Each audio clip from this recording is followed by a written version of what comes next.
It's the ultimate travel guide from the people who know it best. Weekends with Yankee.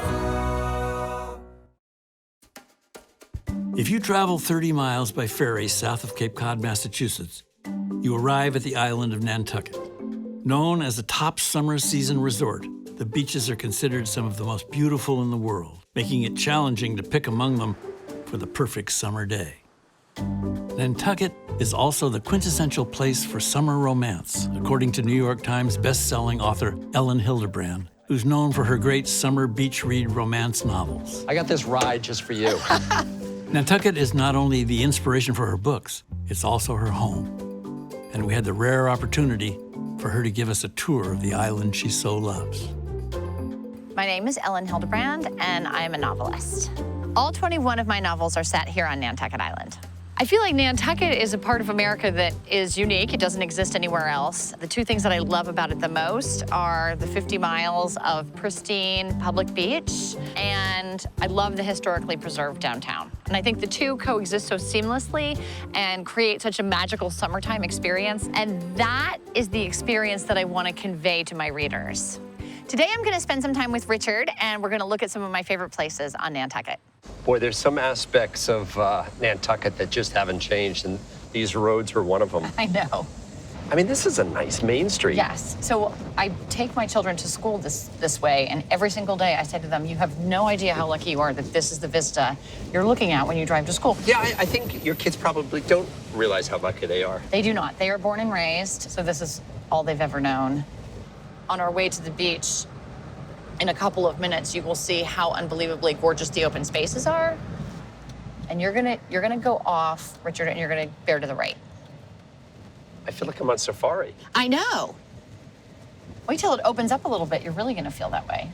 You know, I have to admit, I do like ocean areas. I grew up on the water, and, you know, mountains are certainly beautiful, but there is something I do like about the sea. I really, year-round, I like the sea. Yeah. And it never becomes old because every day it looks different. Every other beach on the island today is, you know, has 70 cars.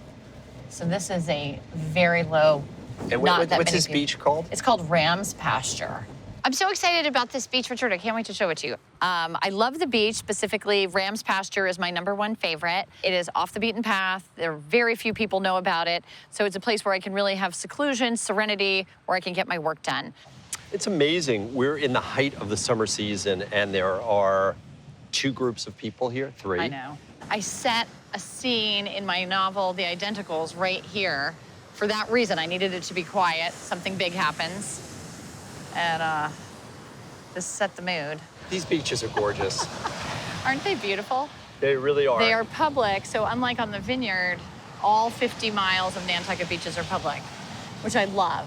I love the fact that there's such a short window to go swimming. It's sort of that 3-month window, and you really appreciate it when this time of year, August, September, where it actually doesn't shock the system. Exactly. And it's been so hot recently, and the water is at that delicious temperature. So here's the rumor or scuttlebutt I've heard about you from locals, is that you come down to beaches like this one with a pen and a pad, and you write notes all day. That's exactly right. I write all of my novels on the beach. Okay, we've got somewhere else to go and a short time to get there. One of the special features of Nantucket is Siasconset, which is on the east coast. Around the Rotary is a couple cute restaurants. There's a famous Siasconset Cafe. Siasconset Cafe. The streets are paved with shells, and kids will ride their tricycles to the market with their parents, and they buy baguettes for dinner, and they get an ice cream cone, and I absolutely love Siasconset.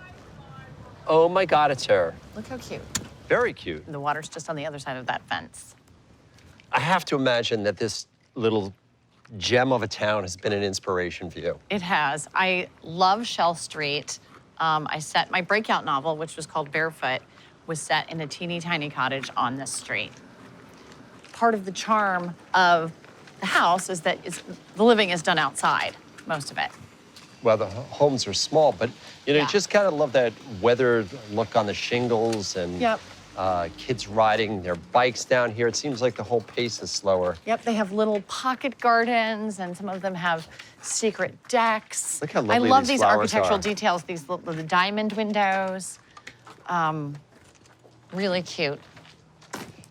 Continuing our tour, Ellen took us back on the road as we headed to another of her favorite Nantucket haunts, the historic Sankaty Head Lighthouse.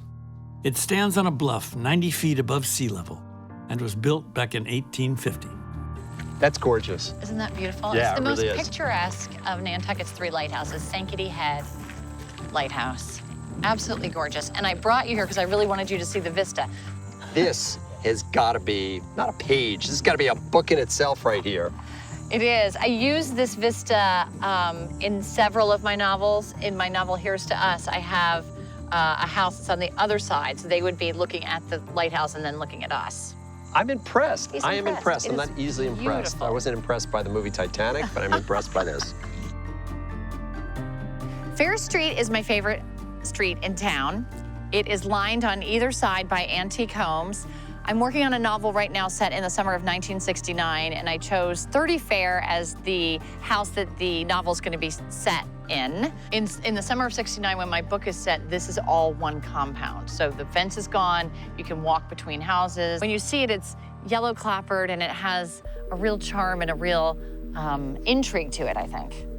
If these walls could talk. Exactly. It's very exciting for me, actually, to be standing here because I've been writing the book for the last 3 or 4 months, and I don't come here every day to look at it. But it's fun for me to see it because I've been in this house in my mind every single day. Ebenezer Raymond, so I talk about the original owner of this house. Why the Ebenezer Raymond circa 1795 house? I looked at a couple other houses on Fair Street, and this was the one that sort of suited my needs because I needed it to have a separate cottage. They have something called a buttery, which is like a little closet under the stairs where they used to store the butter and the milk. There's gonna be a scene in the buttery in this closet between my 13-year-old protagonist and her crush, her older crush. So anyway, it's very exciting for me to be standing out here. We are 2 or 3 blocks from Main Street, so let's go. Want to go get a drink? Absolutely. Let's do it. Let's do it.